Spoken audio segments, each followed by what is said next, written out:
दोस्तों, स्वागत है आपका बायोफायर चैनल में। आज हम स्टार्ट कर रहे हैं लेक्चर नंबर 5 ऑफ वेक्टर। सबसे पहले डिस्प्लेसमेंट वेक्टर के बारे में मैंने आपको बोला था कि बताऊंगा मैं आपको, ठीक है। इसके बाद फिर अपने पास आएगा कंपोनेंट ऑफ कोई भी एक वेक्टर है जिसका कंपोनेंट हमें दूसरे वेक्टर के पास में लेना है, वो आएगा इसके बाद, ठीक है ना, उसके ऊपर। अच्छा, फिर उसके बाद स्केलर और वेक्टर प्रोडक्ट बन जाता है अपने पास, फिर साइन लॉ, कोसाइन लॉ आ जाएगा, ठीक है। और लास्ट में शायद से पैरेललोपाइड का वॉल्यूम क्या कहते हैं आपको मैं करवा दूंगा। चलो ठीक है, कोई नहीं। अब देखो, क्योंकि इतना उसको जरूरत है नहीं, फिर भी मैं बता दूंगा एक बार आपको। डिस्प्लेसमेंट वेक्टर ये क्या होता है? सबसे पहले तो यहाँ लिख लो, इसको डिनोट करते हैं ऐसे, ठीक है। ऐसे क्यों डिनोट करते हैं ये चीज अभी आपके सामने आएगी, ठीक है। देखो, सबसे पहले मैंने एक पॉइंट लिया किसी भी जगह पे, देखो एक पॉइंट यहाँ पे ले लिया पॉइंट 1, यहाँ से मैंने रामू को चलाया पॉइंट 2 तक, ठीक है। रामू पॉइंट 1 से पॉइंट 2 तक गया तो उसका डिस्प्लेसमेंट ये मैंने बना दिया, ठीक है। ये डिस्प्लेसमेंट मैंने इसका बना दिया, ओके, आपको भी, हाँ ठीक है। अब मैंने क्या किया, इसी चीज को उठा के कार्टेशियन प्लेन पर रख दिया, लो ऐसे ऐसे, ठीक है, कार्टेशियन प्लेन पे रख दिया मैंने। अब हम एक यहां से देखो, अब इस पॉइंट के लिए एक पोजीशन वेक्टर बनता है अपने पास ऐसे R1, ठीक है। R1 पोजीशन वेक्टर हमारे लिए यहां से बन गया ऐसे, ठीक है। ऐसे एक यहां से बनेगा पोजीशन वेक्टर ऐसे करके, ठीक है। ये होता है R2 पोजीशन वेक्टर, ठीक है। अब ये जो पॉइंट 1 था, इसको मैं कुछ कोऑर्डिनेट्स क्या कहते हैं मार्क कर रहा हूं इसके लिए। इसको मैं कह रहा हूं कि ये जो है, ये वाला जो पॉइंट है, ये वाला देखो, ये वाला, ठीक है ना, ये पॉइंट 1 है, ये वाला, ये पॉइंट 2 है, पॉइंट 1 पॉइंट 2, ठीक है। इसके लिए मैं लिख रहा हूं ये x1 y1 पोजीशन पे है, और ये सेकंड पॉइंट अपने पास x2 y2 पोजीशन पे है, ओके। ये मैंने लिख दिया। तो अब मैं R1 वेक्टर को और R2 वेक्टर को कैसे लिख सकता हूँ, वो चीज तो सबसे पहले मैंने आपको कल बताई दी थी, कोई दिक्कत नहीं, उसमें लिख लो। R1 vector is equal to अपने पास है x1 i कैप प्लस में y1 j cap, and R2 vector अपने पास क्या है, यानी पोजीशन वेक्टर 2 जो अपने पास है वो क्या है, x2 i कैप प्लस में y2 j कैप, ठीक है। ये है, आप कहोगे हाँ ये सारा कुछ तो समझ में आ गया, ओके। अब हमने पढ़ा था एक ट्राइंगल लॉ करके, देखो ट्राइंगल लॉ पढ़ा था एडिशन के अंदर। उसमें हम फर्स्ट वेक्टर के, देखो ए वेक्टर ले रहा हूँ फर्स्ट वेक्टर को मैं, ठीक है। यहाँ इसके हेड से हम सेकंड वेक्टर की टेल को जोड़ते थे, दैट इज बी वेक्टर, ठीक है। फिर जो फर्स्ट वेक्टर का टेल था उससे रिजल्टेंट की टेल जुड़ती थी, ठीक है। और रिजल्टेंट का जो हेड था वो सेकंड वेक्टर के हेड से जुड़ता था, तो ये आ गया रिजल्टेंट वेक्टर। सिमिलरली एक चीज यहाँ पे हो रही है, आप देखो सर, अगर मैं R1 को फर्स्ट वेक्टर ले लूं, R1 को फर्स्ट वेक्टर ले लूं, प्लस करूं इसके अंदर, ये देखो ये R1 फर्स्ट वेक्टर हो गया। इसके आगे इसको अब मैं नाम दे रहा हूं डेल्टा R2, या फिर इसको कुछ भी अभी नाम देता हूं, चलो इसको मैं कह देता हूं कि ये कुछ R वेक्टर है, ठीक है, कैपिटल R वेक्टर है, मैंने इसको ये नाम दिया। मैं ये चीज प्रूव करूंगा, मैं आपको पता क्या प्रूव करूंगा कि R vector is equal to delta R vector, ठीक है ना, ये चीज प्रूव करूंगा, ठीक है। मैंने इसको R वेक्टर का नाम दिया अपने आप से, ठीक है। मैंने क्या किया, R1 वेक्टर को फर्स्ट वेक्टर ले लिया, और ये कैपिटल R वेक्टर को मैंने सेकंड वेक्टर ले लिया। ऐसा मैंने क्यों किया, देखो ये फर्स्ट वेक्टर अगर लेता हूं तो इसके हेड से सेकंड वेक्टर की टेल जुड़ी हुई दिख रही है ना आपको, कि हाँ। अब फर्स्ट वेक्टर की टेल पे आ जाओ, टेल से जो है फर्स्ट वेक्टर की टेल से हमें पोजीशन वेक्टर 2 दिख रहा है, तो इसका मतलब रिजल्टेंट जो है अपने पास R2 वेक्टर होगा, ठीक है ना। तो यहाँ पहले लिख दूं मैं, ये बना, ठीक है ना, ये बन गया अपने पास, ये है फर्स्ट वेक्टर, ठीक है, ये सेकंड, और ये आ गया अपने पास resultant as per triangle law, ठीक है। फ्रॉम ट्राइंगल लॉ मैंने ये सब लिख लिया, चलो ठीक है, आप कहोगे हाँ ओके, ठीक है। अच्छा, इसको यहाँ से हटा देता हूँ, नहीं तो कंफ्यूज हो जाओगे, इसको लेके लो। तो अब हमारे पास एक इक्वेशन आपके सामने आ चुकी है, वो क्या है, R1 वेक्टर प्लस में capital R vector is equal to R2 vector, okay. अब देखो कुछ नहीं करना, R वेक्टर को यहीं पे रहने दो, R1 वेक्टर को इधर ले जाओ, तो ये बनेगा R vector is equal to R2 vector, और ये R1 वेक्टर इधर आएगा तो माइनस का R1 वेक्टर हो जाएगा, लो लिख दो, ठीक है, ये आ गया। अब इसको हम क्या लिख सकते हैं, अब देखो इसके यहाँ फाइनल पॉइंट माइनस इनिशियल, ठीक है ना, फाइनल माइनस इनिशियल होगा, देख रहे हो यहाँ 2 लिखा हुआ आपके सामने आगे रहेगा, ठीक है ना। डिस्प्लेसमेंट ऐसे हुई, ये फाइनल पोजीशन है, ये इनिशियल पोजीशन है, तो इसको हम ऐसे नहीं लिख सकते, डेल्टा R वेक्टर, लो आपके सामने प्रूफ कर दिया, ये लो, that's the displacement vector. Delta R vector जो है अपने पास डिस्प्लेसमेंट वेक्टर है। ये मैंने कैसे प्रूव किया, क्योंकि देखो ये R वेक्टर था, यही जो है डेल्टा R वेक्टर भी हम इसी को लिख सकते हैं यहाँ पे, ठीक है ना, सिंपल सी चीज, ओके। समझ में आ गई ये चीज आपको क्या, अच्छा। यहाँ पे जो मैंने बिल्कुल डिटेल में बता दिया आपको डिस्प्लेसमेंट वेक्टर। अब आगे की बात सुनो, आपको पता चल गया डेल्टा आर वेक्टर इसका साइन क्यों था, इस वजह से था आपके सामने जो मैंने अभी बताया। अच्छा, अब थोड़ा मैं चेंज करता हूँ चीज को। अब मैं चाहता हूं आप मेरे को बताओ डेल्टा आर वेक्टर का मैग्नीट्यूड कैसे बताओ। इसके आपके पास दो तरीके बनते हैं। दो तरीके क्या बनते हो? पहला तरीका तो देख लो। पहला तरीका क्या कि आप ऐसे करके सॉल्व करो, R2 vector minus R1 vector, ठीक है। उसके बाद फिर जो है अपने पास इसका जो मैग्नीट्यूड निकालो, R2 vector minus R1 vector और इनका मैग्नीट्यूड निकालो, ठीक है ना। और वो कैसे करेंगे बता रहा हूँ, देखिए इसको करने का तरीका मैं बता देता हूँ क्या है। पहले चलो ये करो, सबसे पहले ये सॉल्व करो, ठीक है।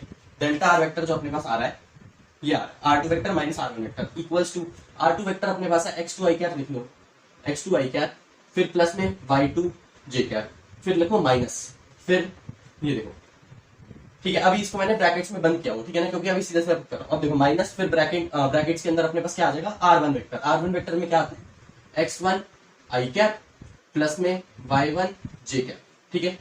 ये ब्रैकेट मैंने क्लोज कर लिया। अब इन ब्रैकेट्स को जब मैं खोलता हूं तो अपने पास आएगा delta R vector equals to R2 vector minus R1 vector equals to, इस ब्रैकेट को खोलूंगा तो यही आ जाएगा x2 i कैप प्लस में y2 j कैप, ठीक है। फिर लिखा माइनस। अब इस वाले को जब खोलूंगा ना तो अपने पास x1 जो अपने पास ये होगा x1 i कैप जो है वो नेगेटिव का हो चुका होगा, देखो माइनस का x1 i कैप।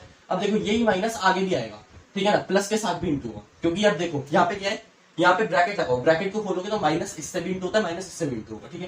तो यहाँ पे फिर आ जाएगा माइनस y1 j कैप, ये आ गया आपके सामने, ठीक है।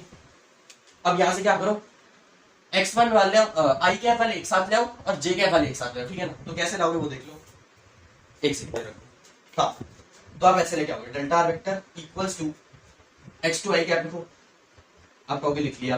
फिर उसके बाद आप लिखो माइनस का x1 i कैप, लिख लिया। फिर आप लिखो प्लस का y2 j कैप, लिख लिया।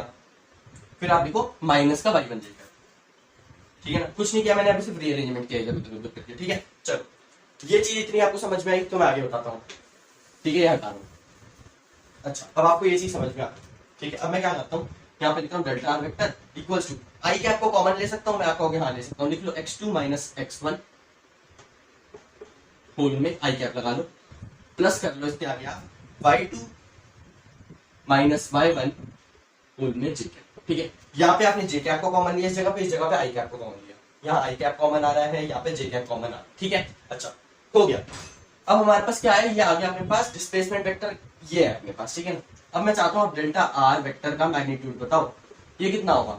देखो एक काम करो, इसको ऐसे समझ लो कि ये आर वेक्टर था अपने पास, ठीक है, और ये अपने पास ए वेक्टर है, प्लस में ये अपने पास बी वेक्टर है। ये चीज समझ में आई आपको? आप कहोगे हाँ ठीक है हमें ये चीज समझ में आ गई। अच्छा, तो अब एक चीज बताओ कि जब हम आर फाइंड करते थे तो क्या करते थे, अंडर रूट ए स्क्वायर प्लस में बी स्क्वायर प्लस में 2ab cos थीटा करते थे कि नहीं करते थे? आप कहोगे हाँ जी करते थे। अब देखो भाई, बी वेक्टर का जो मैग्नीट्यूड होगा वो कितना होगा, इसमें से डायरेक्शन हटा दोगे तो बचा हुआ मैग्नीट्यूड होगा, ठीक है ना। So this is B vector का मैग्नीट्यूड, और ये जो होगा अपने पास ये होगा ए वेक्टर का मैग्नीट्यूड, ठीक है। इसको मैं वापस सही लिख दूं, ये चीज समझ में आई? आप कहोगे हाँ, ठीक है। अब ऊपर वाला हटा देता हूँ मैं थोड़ा सा, ये देखो अब ये चीज हटा रहा हूं, मैंने बता दी, ठीक है। अब सेम रिजल्टेंट का फॉर्मूला यहाँ पे लगा लो, ठीक है ना, रिजल्टेंट का फॉर्मूला यहाँ लगा लो, delta R vector is equals to, यानी कि यही है रिजल्टेंट वेक्टर, ठीक है ना, ये ए वेक्टर ये बी वेक्टर, ठीक है ना। अब हमें क्या चाहिए, हमें क्या चाहिए, डेल्टा आर वेक्टर का मैग्नीट्यूड चाहिए। तो हम क्या करते हैं, अंडर रूट रिजल्टेंट वाला फॉर्मूला लिख लो। सबसे पहले ए वेक्टर, सॉरी ए वेक्टर कह रहा हूँ, ए वेक्टर के मैग्नीट्यूड का स्क्वायर लिखते हैं, तो यानी x2 माइनस x1 का स्क्वायर लिख लो, ठीक है ना। फिर प्लस करते हैं उसमें बी वेक्टर के मैग्नीट्यूड का स्क्वायर कर लो भाई साहब, यहाँ पे y2 माइनस y1 का होल स्क्वायर लिख लो, प्लस में 2ab cos थीटा करते हैं, ठीक है ना, 2ab cos थीटा। सो लिखो यहाँ पे 2, फिर लिखो a के लिए x2 माइनस x1, फिर लिखो y2 माइनस y1, फिर लिखो cos 90 डिग्री। आप कहोगे 90 डिग्री कैसे आ गया, ठीक है ना। 90 डिग्री ऐसे आ गया कि ये जो है अपने पास पॉजिटिव एक्स एक्सिस के अंदर है और ये जे क्या है, देखो ये पॉजिटिव वाई एक्सिस के अंदर है, देखिए x2 माइनस x1 इस जगह पे है, इस वाले एक्सिस में, और ये जो अपने पास है ये वाली चीज, ठीक है ना। इसे ऐसे समझ लो, ए वेक्टर जो है अपने पास एक्स एक्सिस के अंदर है, बी वेक्टर जो है वो वाई एक्सिस के अंदर है, ठीक है, ऐसे समझ लो, ए वेक्टर एक्स एक्सिस के अंदर, बी वेक्टर वाई एक्सिस के अंदर, ठीक है। आप कहोगे हाँ समझ में आ गया। ये चीज को यहाँ पे अगर दिखाना तो देख लो, ठीक है, यहाँ पे जब इतनी चीज आप देखोगे, ये जो है ना ये चीज, ये वाला, ये अपने पास डिस्प्लेसमेंट वेक्टर है, इसका जो मैग्नीट्यूड चाहिए, तो इसके लिए आप देख रहे हो कि पॉजिटिव एक्स एक्सिस के अंदर कुछ हिस्सा आएगा, कुछ हिस्सा इसका आएगा पॉजिटिव वाई एक्सिस के अंदर, ये चीज तो हमें पता है। हाँ ठीक है, हमने ये चीज समझ ली, कोई दिक्कत नहीं। हाँ जी ठीक है, ये चीज तो हमने समझ ली। अच्छा, हमने क्या कर क्या रहे हैं, इसको हमने कैसे समझने की कोशिश की कि इसको हमने रिजल्टेंट मान लिया, इसको ए वेक्टर, इसको बी वेक्टर। ओके, आप कहोगे हाँ सही है। ए वेक्टर का मैग्नीट्यूड क्या, x2 minus x1, B vector का मैग्नीट्यूड क्या, y2 माइनस y1। ठीक है, अब इनके बीच में 90 डिग्री कैसे आया, क्योंकि एक x एक्सिस में एक y एक्सिस में, जो कि एक दूसरे के म्यूचुअली परपेंडिकुलर होते हैं। ठीक है, इसलिए यहाँ पे cos 90 आ गया। cos 90 जीरो होता है, आपको पता होगी ये चीज, तो ठीक है कोई दिक्कत नहीं है इसमें। अगर ये जीरो हुआ cos 90, तो इसका मतलब ये वाली पूरी टर्म जीरो हो गई, हटा दो, आपने हटा दिया। ठीक है, अब बस इतनी चीज अगर आपको समझ में आ गई तो मैं ऊपर काम हटा रहा हूं। हाँ अब देखो, अब जो है मैं लिखने लगा हूं, डेल्टा आर वेक्टर का जो मैग्नीट्यूड होगा वो इक्वल टू अपने पास आ रहा है under root x2 minus x1 का होल स्क्वायर प्लस में y2 माइनस y1 का होल स्क्वायर। ये चीज समझ में आई, आप कहोगे हाँ। अब यही, अब मैग्नीट्यूड को हम एक और तरीके से कैलकुलेट कर सकते हैं, पता क्या, देखो भाई, अब इसको देखो, नाम मैं आर, इसको कैपिटल आर वेक्टर मैंने नाम दिया था, यहाँ पे आप सीधा लिख लो, अब तो हमने प्रूफ कर ही लिया, क्योंकि यहाँ पे लिख लो delta, delta small R vector यानी डिस्प्लेसमेंट वेक्टर। ठीक है ना, एक चीज बताओ, किसी भी वेक्टर का जो एरो होता है, किसी वेक्टर जो एरो होता है, उसकी जो लेंथ होती है, उसकी जो लेंथ होती है वो उसका मैग्नीट्यूड दिखाती है। तो हम एक काम कर ले, हम इतनी लेंथ निकाल लें, अगर इतनी लेंथ निकाल लें इतनी, तो हमें इसका मैग्नीट्यूड मिल जाएगा डेल्टा आर वेक्टर का। आप कहोगे हाँ मिल जाएगा। तो इसकी लेंथ निकालने के लिए हमें क्या लेना पड़ेगा, distance formula. Distance formula, distance formula क्या होता है भाई, लगा लो। डिस्टेंस फॉर्मूला होता है x2 माइनस x1 का होल स्क्वायर, ठीक है ना, मतलब final point minus initial point का होल स्क्वायर, प्लस में फिर y2 माइनस y1, उसके अंदर भी वही सेम चीज करनी है, जितनी एक्सेस उसके हिसाब से कर लो। अगर z में भी है सॉरी, अगर z में है तो फिर z2 माइनस z1 के कैप ऐसे कर लो। ठीक है, चलो, तो डिस्टेंस फॉर्मूला से भी हम आसानी से ये चीज प्रूव कर सकते हैं। मैं लिख देता हूँ उसको भी, ठीक है ना। डिस्टेंस फॉर्मूला क्या होता है, यहाँ लिखो, distance formula is equal to अपने पास आता है x2 minus x1 whole square plus में y2 माइनस y1, इसके ऊपर स्क्वायर लगा लो। ये अपने पास डिस्टेंस फॉर्मूला होता है। अब देख लो ये चीज और ये चीज मिल रही है कि नहीं मिल रही, आप कहोगे मिल रही। तो अब आपको डिस्प्लेसमेंट वेक्टर समझ में आ गया, कोई दिक्कत मेरे को लग नहीं रही है आने वाली इसमें। ठीक है, चलो मिटा देता हूं, नेक्स्ट चीज बताते हैं।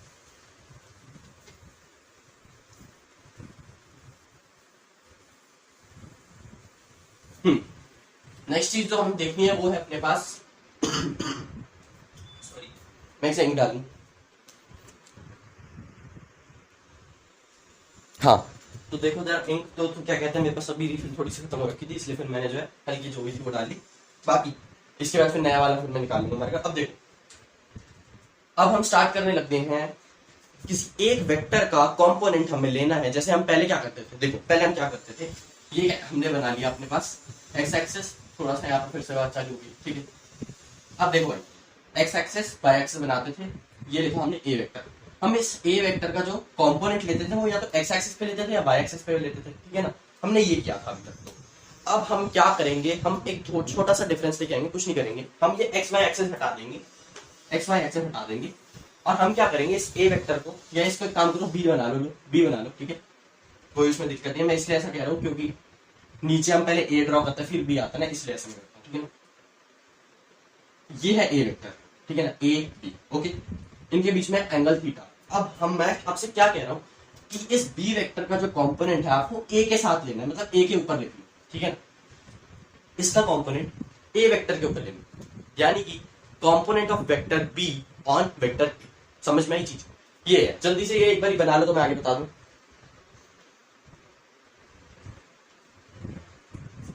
चलो ठीक है, आप बताइए देता हूँ, कुछ है नहीं इसमें, एक सेकंड, हाँ ठीक है। देखो, कंपोनेंट ऑफ वेक्टर बी हमें ए के ऊपर लेना है, यानी कि इसी बी का कंपोनेंट हमें ए वेक्टर के ऊपर लेना है, इसमें ए वेक्टर के ऊपर लेना है। ले लो जी, कोई मुश्किल है इसमें नहीं, ले लो, ऐसे लाइन खींच लो पहले तो। अब देखो फिर से एंगल एक्स साइड, तो यहाँ पे क्या बनेगा अपने पास, बी कॉस थीटा बन जाएगा। ठीक है, बी कॉस थीटा बन जाएगा अपने पास। तो ए वेक्टर के ऊपर जो बी का कंपोनेंट है वो क्या है, बी कॉस थीटा है। ए वेक्टर के ऊपर जो बी का कंपोनेंट है वो ए कॉस थीटा है। समझ में आई चीज, आप कहोगे आ गई, ठीक। अब एक चीज देखना, मैं इस चीज के बारे में बात करने वाला, ठीक है, इस चीज के बारे में बात करूंगा, इतनी चीज के बारे में। क्या मैं ऐसे लिख सकता हूँ, ये बी कॉस थीटा जो है यहाँ पे मैंने ऐसा मतलब ड्रॉइंग कर दिया, ठीक है ना, तो मैं इसको ऐसे नहीं लिख सकता, B cos theta is the component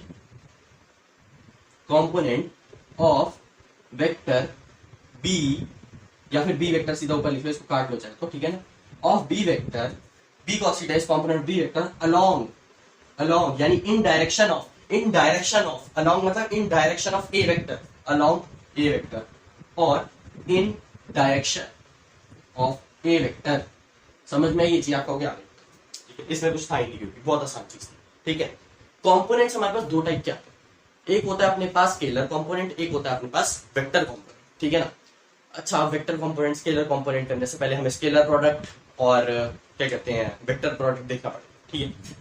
चलो इतना ये चीज आपने समझ ली, तो मैं इसको इसी चीज को फिर से एक्सप्लेन करूंगा थोड़ी देर के बाद, ठीक है ना। अच्छा चलो मिटा, अब हम लिखने वाले हैं यहाँ पे स्केलर प्रोडक्ट या फिर जिसको हम डॉट प्रोडक्ट भी कहते हैं, ठीक है।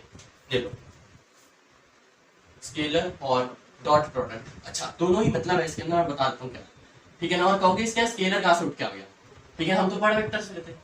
उसकी वजह ये है, जब हम A vector dot B vector लिखते हैं, इसका मतलब होता है A vector into B vector. But आपको एक चीज पता है कि हम जब ऐसे क्रॉस लगाते हैं और ऐसे डॉट लगाते हैं और वेक्टर क्वांटिटीज के बीच में जब हम ऐसे करते हैं ना, तो इनका ना थोड़ा सा दोनों चीजों का मतलब अलग हो जाता है। दोनों का मतलब इनटू ही होता है, हम जानते हैं, दोनों का मतलब होता है मल्टीप्लाई, लेकिन मल्टीप्लाई करने का तरीका बदल जाता है, ठीक है। जब हम डॉट का यूज करते हैं ना, डॉट का यूज करते हैं, देखो जैसे ए वेक्टर डॉट बी वेक्टर, तो हमारे पास जो आंसर आता है वो आता है स्केलर, ठीक है ना। और यही अगर मैं आपके पास लिख दूं ए वेक्टर क्रॉस बी वेक्टर, इसका जो अपने पास आंसर आएगा वो आता है वेक्टर। समझ में इतनी चीज, तो मतलब जब हम वेक्टर्स को मल्टीप्लाई करते हैं एक दूसरे से, तो उसके हमारे पास दो साइन का हम यूज कर रहे हैं, एक होता है क्रॉस, एक होता है डॉट, ठीक है। अभी हम यहाँ पे किस चीज के बारे में पढ़ रहे हैं, डॉट प्रोडक्ट के बारे में पढ़ रहे हैं, यानी डॉट वाली बात चल रही है, ठीक है। डॉट प्रोडक्ट क्यों कहते हैं, क्योंकि डॉट यूज हो रही है। स्केलर प्रोडक्ट क्यों कहते हैं, क्योंकि स्केलर क्वांटिटी बनती है हमारे पास, A vector dot B vector is equal to scalar बनता है, इसलिए स्केलर प्रोडक्ट। डॉट आ रहा है इसलिए डॉट प्रोडक्ट, ओके, दोनों मैंने आपको बता दी चीज। अब इसको हटा लो, स्केलर प्रोडक्ट की पहले बात कर रहे हैं, ठीक है। अब मेरी बात सुनो, स्केलर है तो इसके पास जो अपने पास ओनली मैग्नीट्यूड होगा, ओनली मैग्नीट्यूड होगा, हमें ये चीज पता है, कुछ है नहीं इसमें, ठीक है ना। इसका सिग्निफिकेंस है, यहाँ पे लिख लो सिग्निफिकेंस, ठीक है।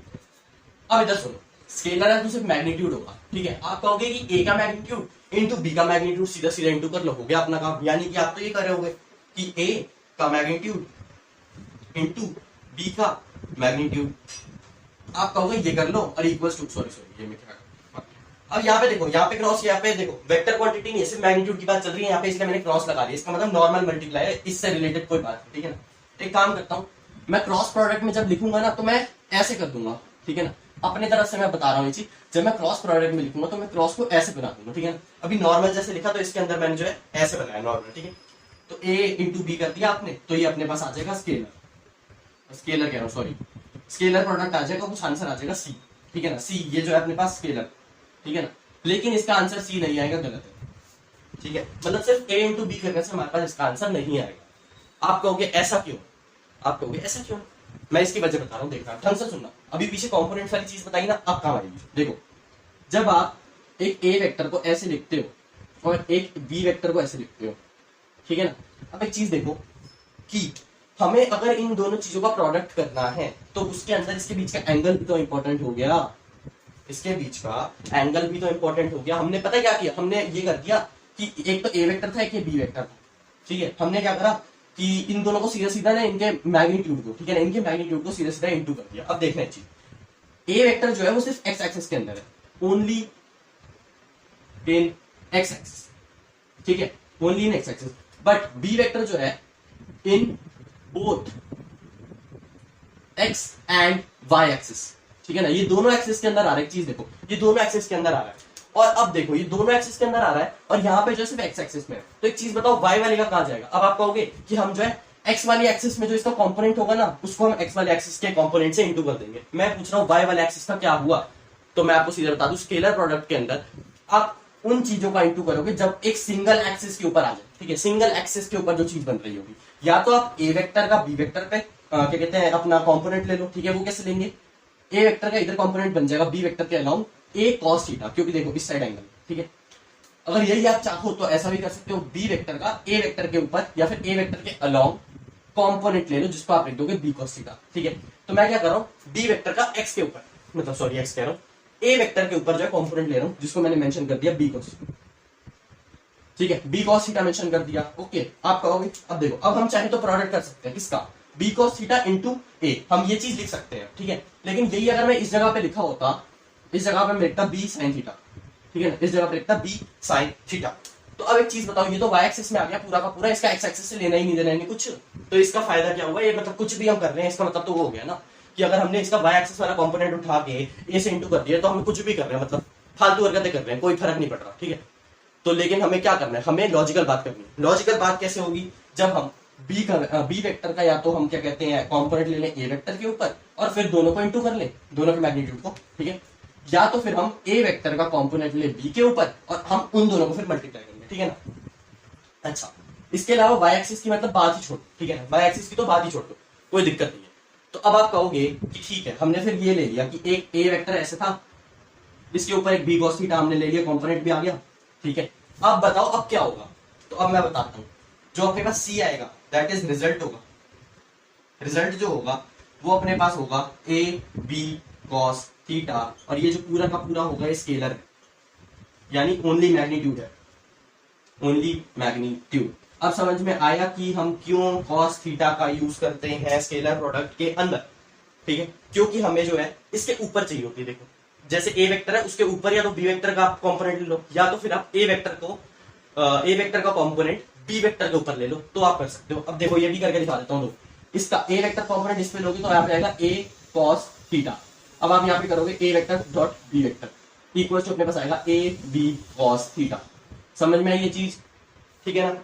और यहाँ पे काम करो, सॉरी यहाँ पे बी ए कॉस थीटा आ जाएगा, यहाँ पे ए बी कॉस थीटा है, यहाँ बी ए कॉस थीटा आ जाएगा, क्यों, क्योंकि पहले मैंने बी ले लिया, ए कॉस थीटा एक साथ है, क्यों, ठीक है ना। चलो समझ में आई ये चीज, मैंने समझा दी है यहाँ पे कॉस थीटा क्यों आता है स्केलर प्रोडक्ट के अंदर, ठीक है। चलो आगे की बात करें थोड़ी सी।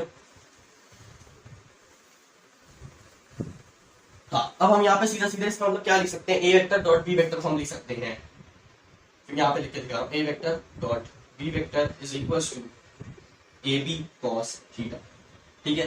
अब हम लेते हैं एक बार theta is equal to 0 degree, अपने पास आएगा A B answer, A vector dot B vector अपने पास ये आ जाएगा ए बी, ठीक है ना, क्योंकि थीटा इज इक्वल टू 0 लेंगे तो cos 0 इज हमें पता है cos 0 1 होता है, ठीक है ना। चलो नेक्स्ट चीज देख लो भाई, अगर 90 डिग्री ले लूं तो अपने पास जो है A vector dot B vector जो आएगा वो आएगा 0, क्यों, क्योंकि cos 90 इज 0 हमें पता है, ठीक है।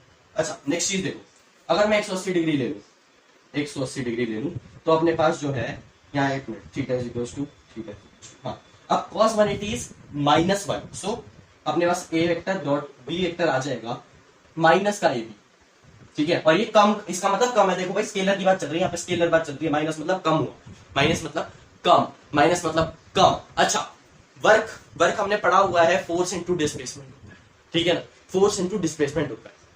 एक चीज बताना, अब जरा ढंग से सुनना, थोड़ा कुछ भी नहीं करना। हमने लिखा work equals to force into, देखना मैंने इंटू क्यों लिखा वो भी बताऊंगा, ठीक है, इंटू डिस्प्लेसमेंट। क्या फोर्स वेक्टर क्वांटिटी है, ऊपर लगा लो वेक्टर का साइन, चल डिस्प्लेसमेंट वेक्टर क्वांटिटी आप कहोगे हाँ, ऊपर लगा लो वेक्टर का साइन। अब देखो भाई यहाँ पे दो जो वेक्टर्स है वो इंटू हो रहे हैं और हमारे पास जो फाइनल चीज बन रही है वो क्या बन रहा है, वर्क बन रहा है, जो कि है स्केलर। यानी यहाँ पे कैसा इंटू कैसा मल्टीप्लाई हो रहा होगा इन दोनों वेक्टर के बीच में, डॉट प्रोडक्ट हो रहा होगा। समझ में आई ये चीज, आप कहोगे आ गई। इसीलिए हम वर्क को एफ एस कॉस थीटा भी लिख देते हैं। अब पक्का समझ में आ गया, अब कोई दिक्कत नहीं होनी चाहिए, ठीक है। इसलिए हम वर्क को एफ एस कॉस थीटा भी लिख देते हैं।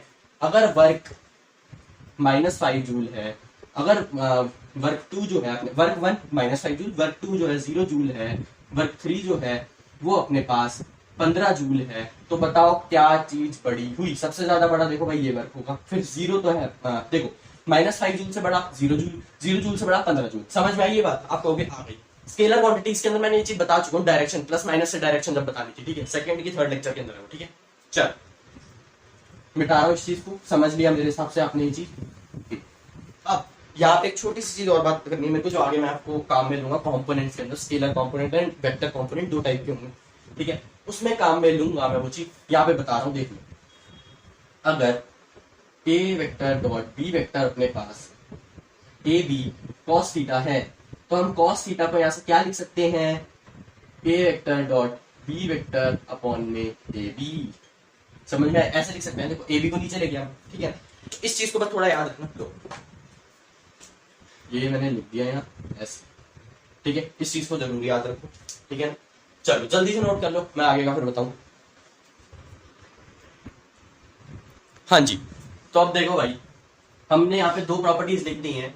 एक है कॉम्यूटेटिव प्रॉपर्टी, वेक्टर एडिशन की जो प्रॉपर्टी थी याद है, वैसे ही अपने पास स्केलर या डॉट प्रोडक्ट जो है कॉम्यूटेटिव होता है। इसका मतलब क्या हुआ, देखो ए वेक्टर डॉट बी वेक्टर जब आप करोगे आपके पास आंसर आएगा ए बी कॉस थीटा, ठीक है।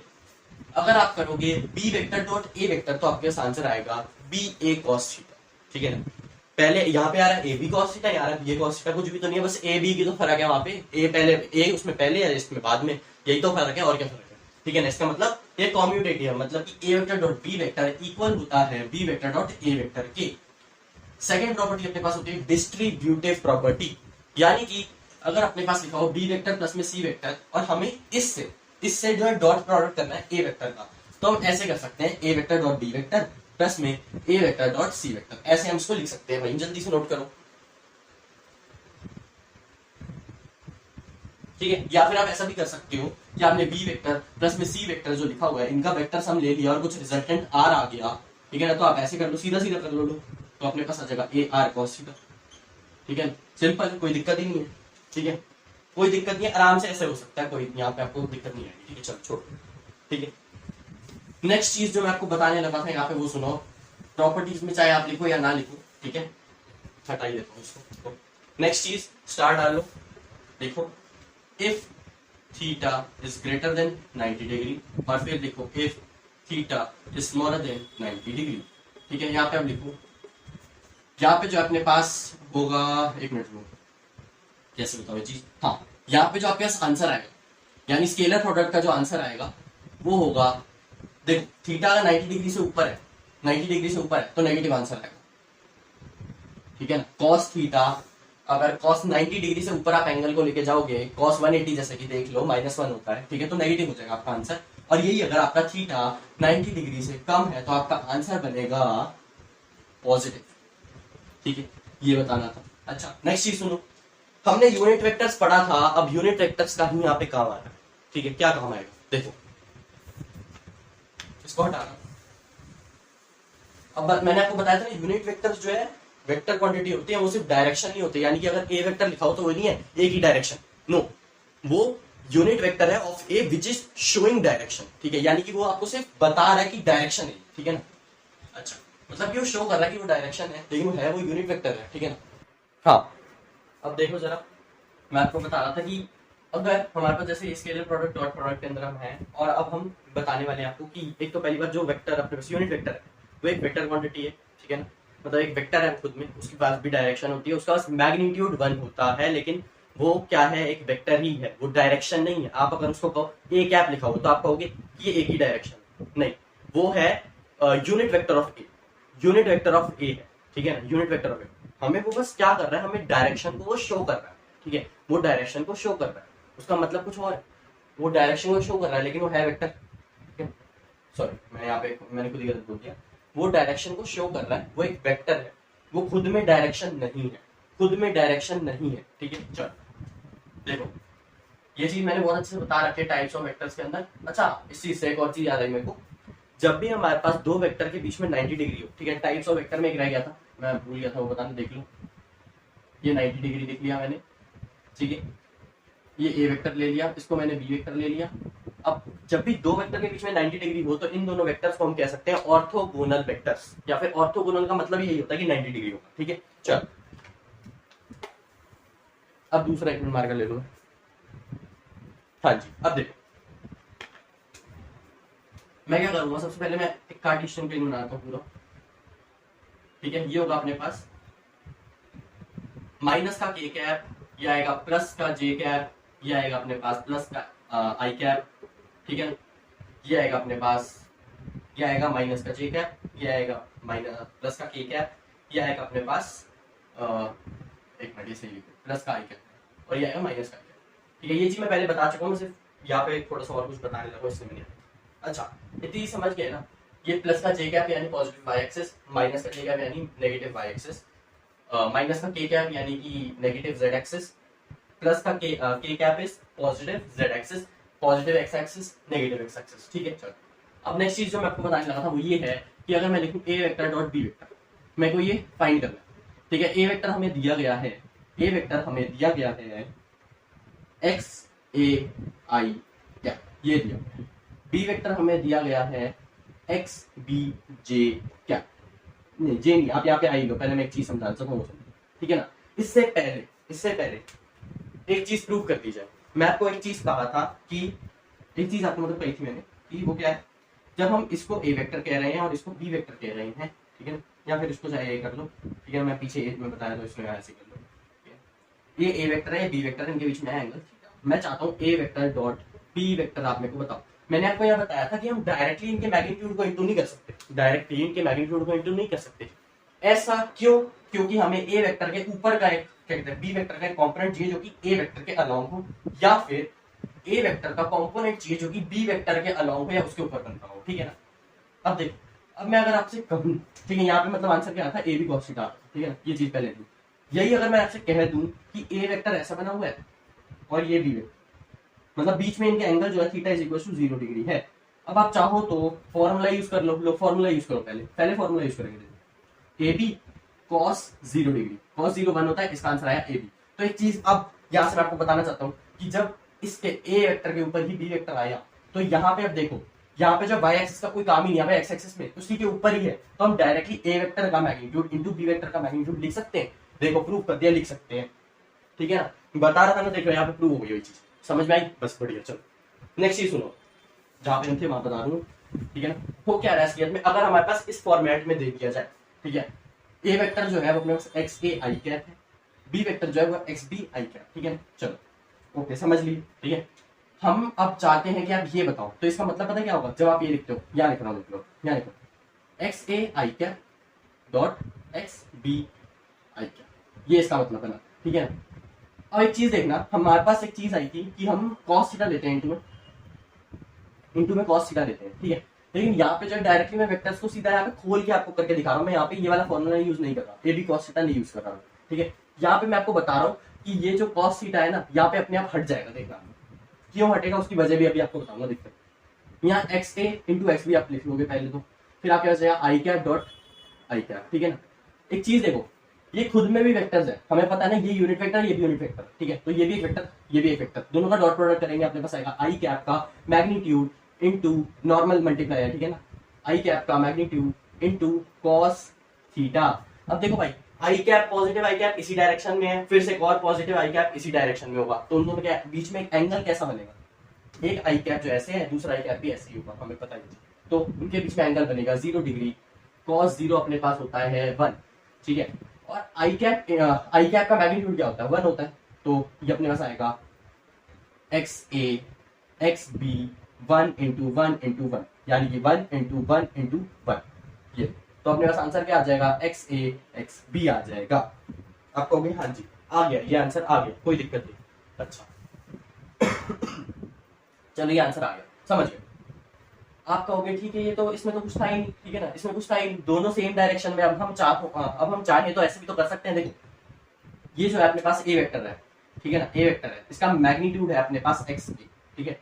यहीं पे अपने पास बी वेक्टर है, इसका मैग्नीट्यूड है एक्स बी, तो हम ऐसे भी तो कर सकते थे, डायरेक्टली फॉर्मूले से भी तो कर सकते थे, A vector dot B vector is equals to A का मैग्नीट्यूड लिख लो एक्स ए, बी का मैग्नीट्यूड लिख लो x B into cos theta, इन दोनों के बीच में एंगल क्या है, 0 डिग्री है, तो यहाँ लिख दो 0 डिग्री, तो cos 0 अपने पास आ गया 1, so answer is x A into x B. आप कहोगे कि हम ऐसे भी कर सकते थे, मैंने कहा मना किया, ऐसे भी कर लो, कोई दिक्कत नहीं, मैंने आपको समझाने के लिए बस उसको खोल के दिखा दिया कि ये सब हो रहा है उसके अंदर, ठीक है ना। आंसर चाहे देख लो, आंसर मैंने फाइनल निकाल दिया, लेकिन उससे पहले वहां पे तरीका बता दिया हो क्या रहा था, आपको इसी तरीके से करना, ठीक है ना, इसी तरीके से करना है, समझ में आएगा। आप कहोगे आ गए, चलो अब यहाँ से जो चीज बता रहा हूँ बहुत ज्यादा जरूरी है, वो चीज सुन लो। वो चीज समझो।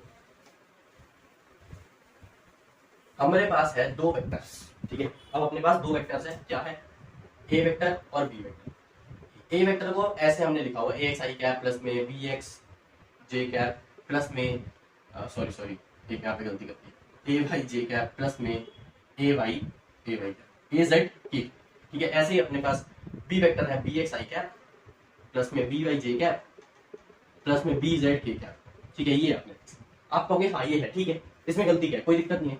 अब यहाँ पे उससे पहले यहाँ पे एक छोटी सी चीज मैं बताना चाहता हूँ, जब हम आई कैप डॉट आई कैप करते हैं तो अपने पास आंसर क्या आ रहा था, 1। सिमिलरली अगर हम जे कैप डॉट जे कैप करेंगे इक्वल टू आंसर क्या आएगा, 1 आएगा। के कैप डॉट के कैप करेंगे तो आंसर क्या आएगा, 1, ठीक है। आप कहोगे ये आपने कब बताया कि 1 आएगा, अभी जस्ट 2 मिनट पहले यहाँ पे लिखा हुआ था आपके सामने, ठीक है। उस चीज को देखो, आप एक बार फिर से जाके देख लो, मैं बता रहा हूँ, देख लो। आई कैप डॉट आई कैप का मतलब होता है आई कैप का मैग्नीट्यूड दैट इज 1, फिर दूसरे आई कैप का magnitude that is 1, so 1 into 1 आ गया। इसके अलावा कॉस थीटा लिखा जाता है, कॉस थीटा में एंगल जो है, थीटा जो है वो हम क्या लेंगे, आई कैप भी ऐसे आई कैप फिर ऐसे, तो दोनों के बीच में एंगल 0 डिग्री कॉस 0 1 होता है, सो 1 into 1, ठीक है। आई कैप का मैग्नीट्यूड फिर दूसरे आई कैप का मैग्नीट्यूड, सॉरी इधर से चलना पड़ेगा, आई कैप का मैग्नीट्यूड फिर दूसरे आई कैप का मैग्नीट्यूड फिर कॉस थीटा कॉस 0 की वैल्यू 1, सो 1 into 1 इज 1, क्या लिख दिया मैंने 1। तो इससे मैं आपको एक चीज जो बता रहा हूं कि जब भी आप सेम यूनिट वेक्टर्स का डॉट प्रोडक्ट करते हो हमेशा आंसर 1 आएगा, ठीक है। अच्छा ठीक है, समझ लो, सेम यूनिट वेक्टर्स का आंसर हमेशा 1, ठीक है ना, डॉट प्रोडक्ट में।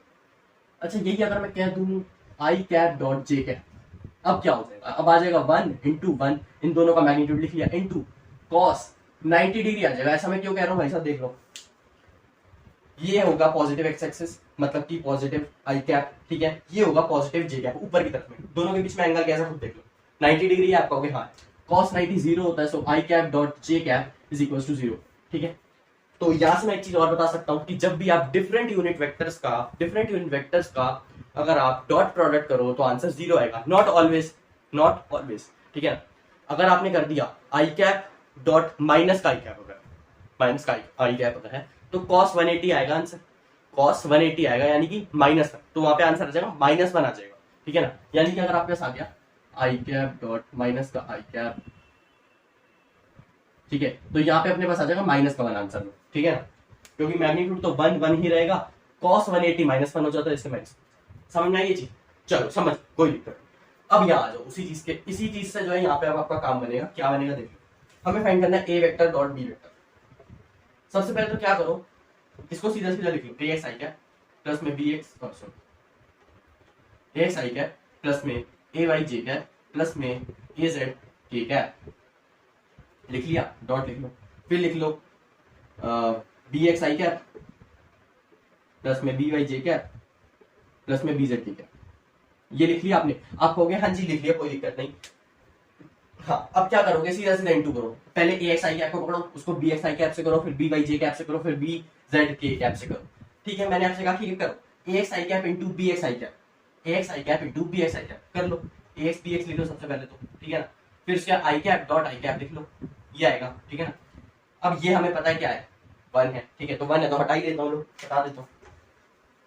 इसके आगे मैं लिखना चाहता हूँ प्लस, अब ए एक्स आई कैप इंटू बी वाई जे कैप लिख लो, ए एक्स इंटू बी वाई, तो आई कैप डॉट जे कैप, इसका आंसर क्या है, 0 है।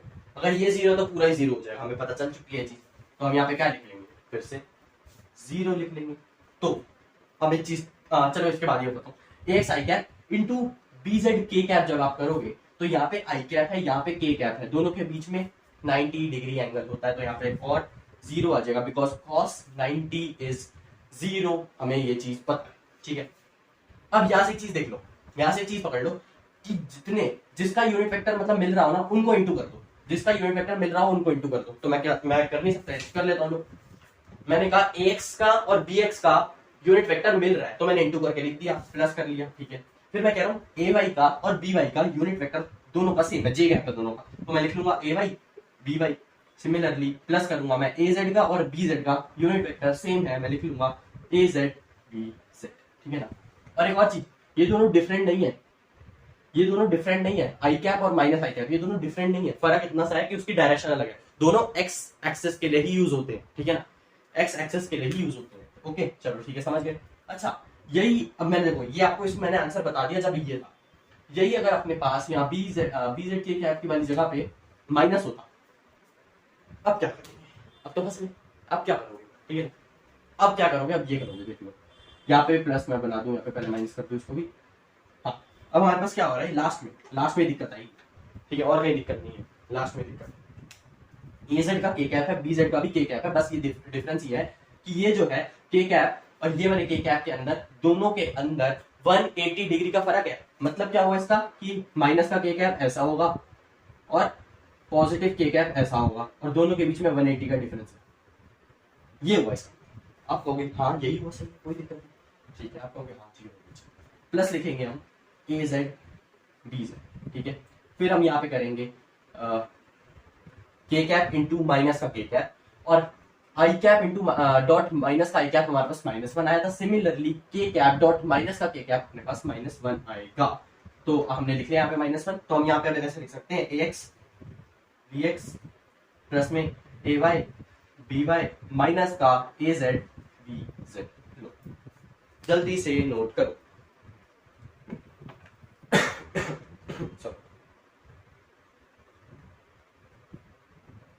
तो नेक्स्ट चीज मैं बता देता हूँ आपको, ठीक है। चलो नेक्स्ट चीज सुनो, ये तो हो गया, इसमें कुछ था नहीं खास इतना।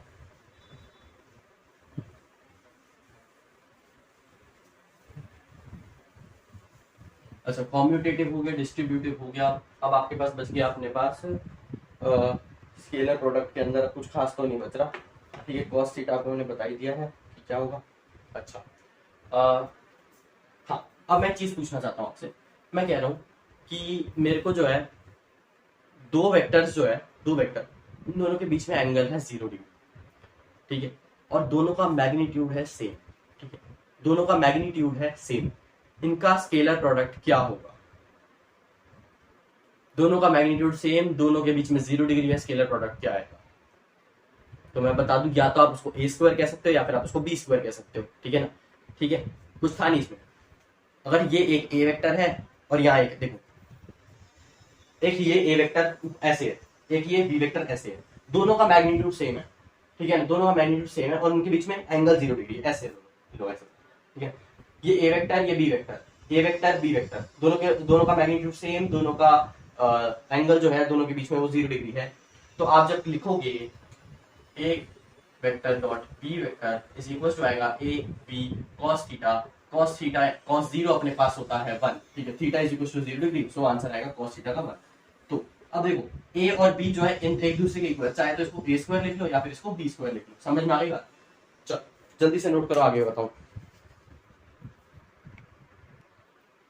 हाँ अब मैं जो है क्या करने लगा हूँ, आपके माइंड को थोड़ा सा ट्रिक करने की कोशिश करने लगा हूँ। देखो मैं कह रहा हूँ A vector dot B vector जो अपने पास आंसर आ रहा है वो आ रहा है एक्स ए आई कैप, ये बन रहा है, ठीक है, नहीं ये अपने पास बन रहा है, थोड़ा चेंज कर ट्रिक करने की कोशिश करते हैं। तो हाँ आपके पास बन रहा है ए एक्स, ठीक है, ए एक्स बी एक्स बन रहा है, या फिर ये भी नहीं, रुको ये चीज तो क्योंकि मैं बता चुका हूँ ना, इसको तो आप दो आराम से पहचान ही लोगे, ठीक है। इस चीज को हटा, कुछ नया मैं लिखता हूँ x1 x2 आई कैप बन रहा है, ठीक है, ऐसे ही कुछ अपने पास प्लस में y1 y2 प्लस में माइनस j कैप बन रहा है, प्लस में अपने पास z1 z2 k कैप। आप मेरे को बताओ क्या मैंने ये स्केलर प्रोडक्ट एकदम सही लिखा है? ये स्केलर प्रोडक्ट मैंने आपके लिए एकदम सही लिखा है? मैंने आपको आंसर दे दिया अपने यही चीज पूछने में, क्वेश्चन पूछने में, तो आप समझ जाओ। अगर आप कहते हो कि मैंने सही लिखा है तो आप गलत हो, और अगर आप कहते हो कि मैंने गलत लिखा तो आप सही हो, ठीक है। वजह क्या है देख लो, स्केलर प्रोडक्ट का आंसर हमेशा स्केलर होता है, स्केलर के अंदर आई कैप जे कैप के कैप कहाँ से आए, ठीक है ना, ये चीज कहाँ से नहीं आई, चल हटा। अच्छा एक और चीज, हाँ अगर आप सोच रहे हो कि पार्शियल डिफरेंशिएशन मैंने बेसिक मैथमेटिक्स में नहीं होता है, वो पार्शियल डिफरेंशिएशन मैं आपको बताऊंगा वर्क एनर्जी पावर के अंदर, ठीक है, इसलिए मैं आपको बता रहा हूँ, यहाँ पे नहीं बता रखा मैंने, ठीक है। नेक्स्ट चीज पे मूव कर लेते हैं। नेक्स्ट चीज पे मूव करने से पहले मैं बता दूं, अब हम पढ़ने लगे कंपोनेंट या फिर स्केलर कंपोनेंट, अभी हम पढ़ने लगे, वो देखिए स्केलर कंपोनेंट, इसका क्या मतलब वो देखिए, ठीक है। ये बी वेक्टर है, ये ए वेक्टर है, ठीक है, ये बी वेक्टर है, ये ए वेक्टर। अच्छा, हम कहेंगे सही, ठीक है, ये थीटा। अब मैं आपसे पूछ रहा हूँ component of B vector along A vector क्या होगा? आप कहोगे बी कॉस थीटा होगा, ठीक है ना, बहुत आसान है। देखो इस साइड थीटा है ना, देखो यहाँ पे थीटा बना हुआ, तो बी वेक्टर कैसे लोगे, बी कॉस थीटा आएगा। अच्छा, एक चीज याद होगी अभी आपको, cos theta is equal to हम क्या लिख सकते हैं, A vector dot B vector divided by A B, ये लिख सकते हैं ना? हाँ लिख सकते हैं। अच्छा, एक और चीज याद होगी, ए वेक्टर अगर अपने पास है तो इसका मतलब होता है ए का वेक्टर का मैग्नीट्यूड डॉट सॉरी ए वेक्टर का मैग्नीट्यूड इनटू ए कैप, ठीक है ना, ऐसे लिख सकते हैं। तो हम ए कैप को कैसे लिख सकते हैं, ए कैप को ऐसे लिख सकते नहीं है, A vector A vector upon में ए, यानी कि ये मैग्नीट्यूड, ऐसे लिख सकता हूँ ना? आप कहोगे हाँ लिख सकता हूँ, ये चीज मैंने आपको पहले बता रखी है, उसी चीज का यूज लिखो यहाँ पे बी कॉस थीटा की वैल्यू लिख लो, A vector dot B vector divided by A B, B से बी कट कर लो, अपने पास आ जाएगा ए वेक्टर अपॉन में ए इंटू बी, नॉर्मल इंटू हो रहा है, देख लो नॉर्मल मल्टीप्लाई बनाया, ठीक है ना। अब ये चीज देख के आपको कुछ चीज समझ में आ रहा होगा, ये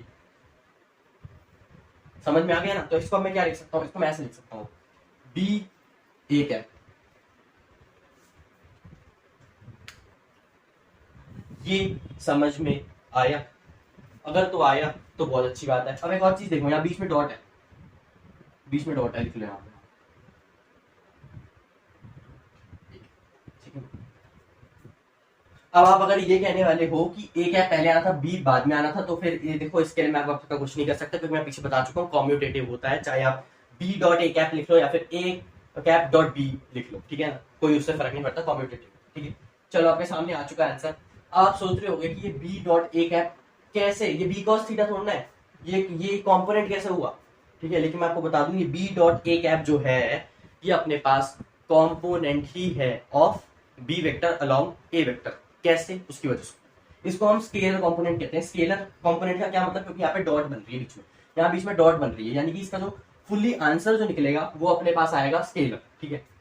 अब मैं यहाँ से वही चीज देखने लगूं, देखते बी डॉट ए कैप को मैं कैसे लिख सकता हूँ, ऐसे लिख सकता हूँ। एक चीज और देखना, बी खुद में मैग्नीट्यूड है, कोई दिक्कत ही नहीं, खुद में मैग्नीट्यूड है, तो ये वेक्टर क्वांटिटी अपने पास, ठीक है, ये वेक्टर क्वांटिटी मैग्नीट्यूड। अब देखो बी लिखा डॉट ए कैप लिखा, अच्छा आप कहोगे हाँ सही, तो इसको मैं ऐसे भी लिख सकता हूँ, बी इंटू ए कैप का मैग्नीट्यूड इंटू कॉस थीटा, ठीक है। अब ए कैप का मैग्नीट्यूड क्या आएगा, 1 आएगा, क्योंकि ए कैप क्या है, यूनिट वेक्टर है, हमेशा इसकी वैल्यू क्या आएगी, 1 आएगी। सिंपल लिखो बी कॉस थीटा। क्या ये चीज प्रूव हो गई? हाँ आप कहोगे हो गई, ठीक है ना। तो एक तरीके हम B vector component A vector में लें तो उसका आंसर हम ये भी लिख सकते हैं, बी डॉट ए। चल जल्दी से नोट करो, ठीक है, नोट करो, तब तक मैं चेक कर लूँ एक बारी नेक्स्ट को और कोई चीज रह तो नहीं इसके अंदर। मेरे पास आगे पूरी लिस्ट है वैसे भी। नहीं अब तो कुछ नहीं रहता, कोई दिक्कत नहीं। अच्छा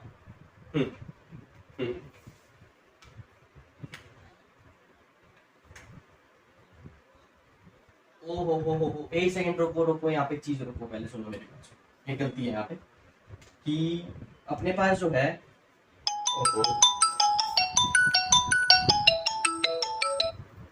सॉरी थोड़ा कॉल आ गया था बीच में, मैंने काट दिया, ठीक। अब देखो एक चीज की जो गलती है वो मैं बता दूं, ये देखो ये बी वेक्टर ही है, सॉरी यहाँ मैंने गलती कर दी, वो चीज मैं सही कर रहा हूँ, देखो दिख रहा होगा अभी आपको, ठीक है। इसको भी जो है बी वेक्टर का मैग्नीट्यूड है, लिख लो, ठीक है ना। गलती क्या हुई देखो, मैंने बी से बी को मैंने कट कर लिया, ठीक है। उसके बाद जो है यहाँ पे अपने पास बी वेक्टर बचा, ठीक है ना। मैं वही सोच रहा था कि क्या गलती हुई, ठीक है ना। यहाँ बी वेक्टर डॉट, या मैं आपको कह रहा था ना कि यहाँ पे मैग्नीट्यूड नहीं होगा, सॉरी गलती से नहीं मैं बोल दिया आपको, मैं अपोलोजाइज कर रहा हूँ उसके लिए। देखो बी वेक्टर है यहाँ पे डॉट ए कैप, दोनों ही वेक्टर है, तो अपने पास क्या आएगा, बी वेक्टर का जो मैग्नीट्यूड होगा वो लिख दो, ए कैप का जो मैग्नीट्यूड होगा वो लिख दो। ए कैप का मैग्नीट्यूड क्या होगा, 1 होगा, और बी वेक्टर का मैग्नीट्यूड बी होगा, तो अपने पास आंसर आएगा बी कॉस थीटा। समझ में आई बात? दिस इज स्केलर कंपोनेंट, क्योंकि इसमें जो आंसर आ रहा है बी कॉस थीटा, इसके साथ में कोई डायरेक्शन डिरेक्शन नहीं आपके पास है, ठीक है ना। तो ये स्केलर कंपोनेंट कहलाती है चीज, ठीक है। सॉरी यहाँ पे गलती हो गई थी, ठीक है, तो कर दी मैंने सही, कोई दिक्कत नहीं। चलो नोट कर लो, अब ये चीज को सही कर लेना, ठीक है। बाकी होता क्या कभी कभी जैसे गलती हो जाती है तो आप मेरे को कमेंट्स में बता सकते हो, वैसे तो मैं चेक कर लेता हूँ, एक बार खुद भी देख लेता हूँ वीडियो को, ठीक है।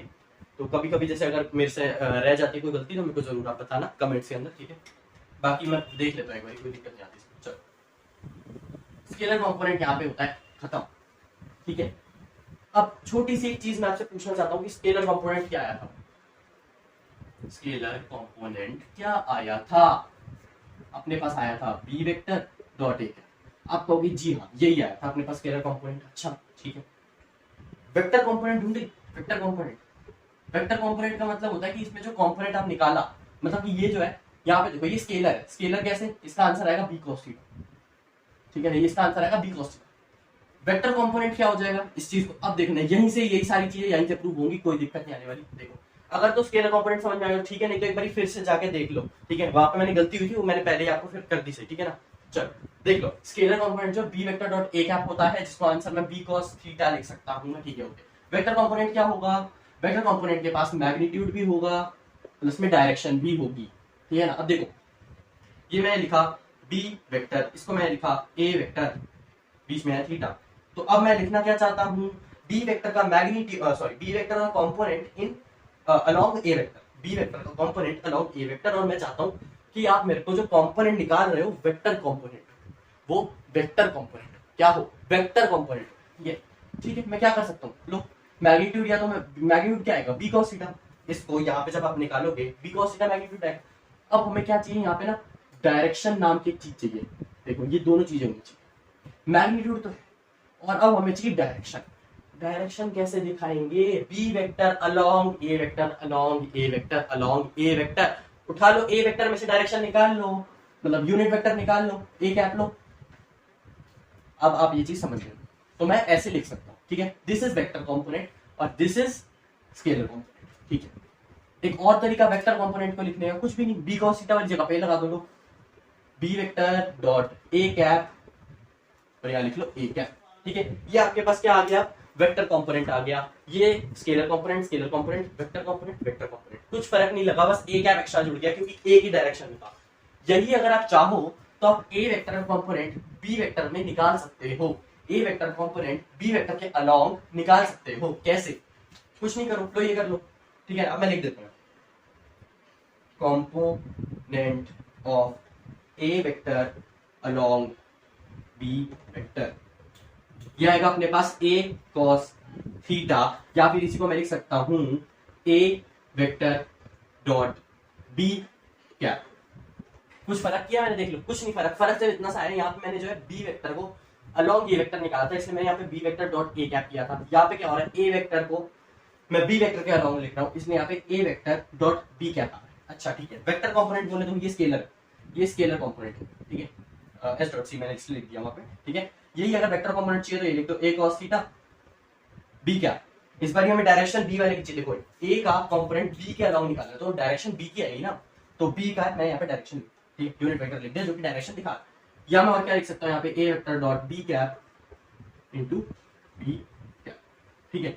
ये अपने पास आ गया vector component that is B dot C. लो समझ में आया, आ गया होगा, कोई दिक्कत नहीं लग रही मेरे को बस, ठीक है। नेक्स्ट चीज पे हम बढ़ने की तरफ है,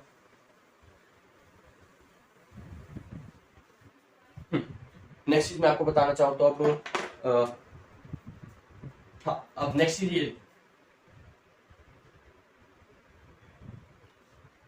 तीन एक्सिस पे से बना ली गई है, ए वेक्टर यहाँ बना दिया गया है, ए वेक्टर जो है एक्स के साथ में, वाई के साथ में और जेड के साथ में ट्रायंगल बना रहा है, एक्स के साथ में अल्फा बना रहा है, ए वेक्टर जो है एक्स के साथ में अल्फा, ए वेक्टर वाई के साथ में बीटा बना रहा है, और जेड के साथ में जो है गामा बना रहा है, ठीक है। तो अगर मैं चाहूँ एक चीज लिखना कि कॉस कॉस गामा, इसको मैं क्या लिखूंगा, आप कहोगे कॉस गामा को, देखो कॉस क्या होता है, बेस अपॉन में हाइपोटेन्यूज। सबसे पहले तो कॉस गामा क्या होगा, बेस अपॉन में हाइपोटेन्यूज, बेस ढूंढो, इस ए वेक्टर के लिए जो बेस होगा अल्फा, अल्फा एंगल के हिसाब से लिखता है भाई, अल्फा एंगल के हिसाब से बेस जो होगा वो होगा एक्स एक्सिस के ऊपर आएगा बेस, ठीक है। देखो ऐसे देखोगे अल्फा एंगल है, इसके आगे ऐसे ड्रॉ कर लो, ये 90 डिग्री बन गया, ठीक है, ये 90 डिग्री। तो अब देखो इस ट्राइंगल के अंदर आप बेस ढूंढना है अल्फा एंगल के रिस्पेक्ट में, तो अल्फा के नीचे वाला बेस, अल्फा के सामने वाला परपेंडिकुलर, अल्फा के ऊपर वाला हाइपोटेन्यूज, ठीक है ना, ठीक है। तो हम समझ गए, तो बेस ढूंढना है, यानी कि ए वेक्टर का एक्स के अंदर कंपोनेंट, ए वेक्टर का एक्स के अंदर कंपोनेंट, इसको मैं क्या लिख सकता हूँ, ए एक्स लिख सकता हूं, हाँ। ए एक्स की वैल्यू क्या होगी, ए कॉस अल्फा, ए कॉस अल्फा, ठीक है ना। ए एक्स की वैल्यू क्या होगी, ए कॉस अल्फा, ठीक है। मैंने लेकिन ए एक्स अभी मेंशन किया, मैं उसको पूरा लिखा ही नहीं, क्यों, क्योंकि उसकी वजह समझाऊंगा अभी। ये आ गया, आपने समझ लिया, कोई दिक्कत नहीं। अब यही अगर मैं क्या कहते हैं कॉस अल्फा में बाकी दूसरी चीज क्या आ जाती है, हाइपोटेन्यूस। हाइपोटेन्यूस ए होगा, हमें ये चीज पता है, ठीक है ना। इसकी लेंथ कितनी होगी, ए होगी, जो कि इसका मैग्नीट्यूड होता है, ठीक है। ए लिख लो। सिमिलरली कॉस बीटा लिखोगे तो अपने पास आएगा, बीटा किसके साथ में बन रहा है, वाई के साथ में, सो ए वाई डिवाइडेड बाई ए आएगा, ठीक है। कॉस गामा लिखोगे तो अपने पास आएगा, देखो गामा किसके साथ है, जेड एक्सिस के साथ, सो इसका जेड कंपोनेंट अपॉन में ए, ये बनेगा। अब हमारे पास जो यहाँ पे एक लॉ क्या कहता है वो मैं आपको बता दूं, कॉस स्क्वायर अल्फा प्लस में कॉस स्क्वायर बीटा प्लस में cos square gamma is equal to answer आएगा 1, ठीक है। आंसर आएगा अपने पास 1, देख लो आंसर अपने पास आ जाएगा क्या, 1 आ जाएगा, ठीक है। ए वाई की वैल्यू क्या होगी ये भी बता दूं, ए वाई की वैल्यू हो जाएगी अपने पास ए कॉस बीटा, ठीक है। ए जेड की वैल्यू ए कॉस गामा, समझ में आई बात, ये सारी चीजें मैं बता चुका हूं पहले, ठीक है ना। सिर्फ ये चीज जो मैं नई एक चीज यहाँ पे लिखी है इसको नोट करो ताकि मैं नेक्स्ट चीज बता दूं।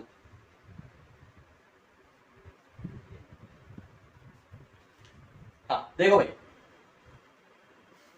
नोट हो गया होगा अभी तक तो मैं मिटा दूं, रुक जाओ 1 मिनट, कहाँ गया डस्टर ये,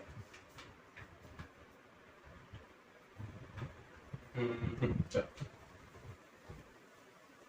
ये मैंने यहाँ पे मिटा दिया। अच्छा अब चाहो तो इसको आप खुद प्रूफ कर सकते हो, करना हो तो, ठीक है। मैं हटा रहा हूँ वैसे इसको, चलो मैं लिख के रखता हूँ नेक्स्ट चीज। हाँ भाई, अब देखो जरा थोड़ी ड्राइंग करनी थी इसलिए मेरे को लिखना पड़ा। अब देखो एक चीज मैं आपको बताना चाहता हूँ, इसके अंदर जो है हम साइन थीटा का यूज करते हैं, मतलब A vector cross B vector is equal to C vector जो मैंने लिखा है, ये सी वेक्टर